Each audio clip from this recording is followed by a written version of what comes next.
the story. She said one of the big misconceptions that are there about Gandhiji is about his not being a good parent Yes. and looking after family. And the story she says in Yes. 1946, just before independence, Nehru is sitting there and Patel is there and Maulana Azad is sitting in the next room. And he says, okay, now it's my time for the family. So you guys sit down, I'm going in. And he asks her, tumne kya khaya? Yes. And yes. did you do your sums? Yes, and stuff like that, which I thought was incredible. And he knew, from whatever I have heard from her, from my grandmother, he knew about every single individual. It's not that he had favorites. He may have had, I don't know, but he knew about everyone. So he was a householder. He was really a householder. We never see him as. Yes. In fact, the biggest thing that people decry him on is the fact that he was a terrible father, which is not true. Yes. Yeah. But tell me about your life. Just what is were you brought up in a Gandhian world? No, I have to tell. Yes, I wasn't brought up in a. Well, I don't know what is a Gandhian way. I don't understand that. No, you didn't go to a Gandhian school and a Gandhian No, I didn't. Stuff like no, that, because my father was an economist, and then eventually, after having worked in Shantiniketan in the Vishwa Bharati University, where he set up the agroeconomic department, he was very idealistic. He came to Delhi, he worked in the Planning Commission, and then he went to Rome to work with the United Nations. And so my brother and I didn't grow up in India. Oh. So we grew up in a very nuclear family. I mean, in Indians, but in Italy. Oh. But we grew up in a way which was full of idealism. And that is largely due to my father. Not largely, I would say 90% due to him. And I tell that to your mother, that means that she was... because she is also what she is because of my father. She will tell you that. Yes, she will. She's like, that means she worshipped him. Yes. So, growing up, my memories, but we used to spend long holidays in India every year. And long holidays with my grandmother in Madras. She moved to Madras after, in 1967, after having lived in Delhi all her life. She moved to Madras. Her family was there. So long stretches of holidays in Madras and long stretches of holiday in Calcutta with my father's family. And of course, at that time as a child, you don't know that. It's only as an adult or as growing up, you realize, looking back, that it was a privilege to grow up where idealism and a sense of ethics was just taken for granted. It was normal. So you didn't tell lies and you didn't steal from your father's pocket and all this? No, we didn't steal. No, I didn't steal. I can only speak for myself. Telling lies, we all did. Thank God. You're human. Some human. Of course.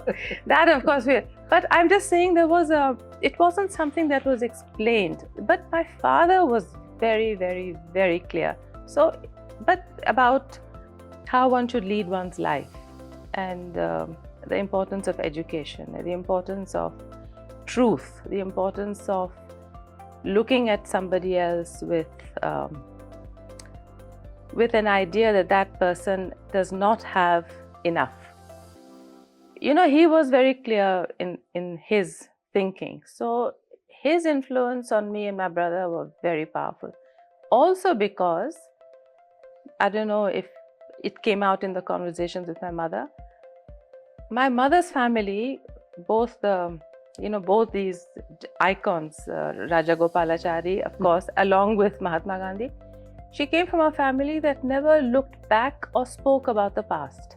Oh, interesting. So, growing up, I never heard conversations about Bapuji or Anna. This is why my Rajaji was called Anna in the family.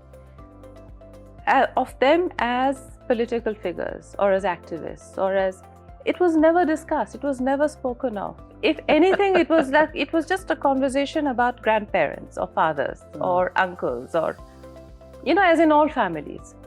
So we never had this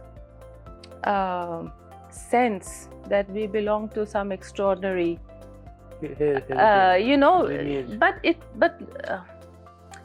At least I didn't have. I don't think my brother had.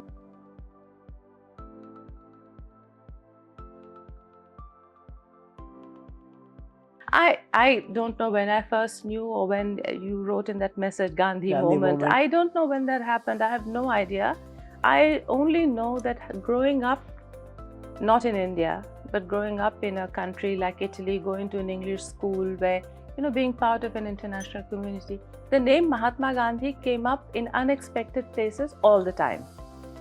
And I would, you know, and I would just be a little bewildered. I said, you know, why? And I had a teacher who was very fond of me, Irish, Miss Cunningham. And, you know, she would bring in the name of Gandhi every time she was bringing. And then she would look at me, and I would look back at her. I had no idea, you know, and I would go back and tell my mother.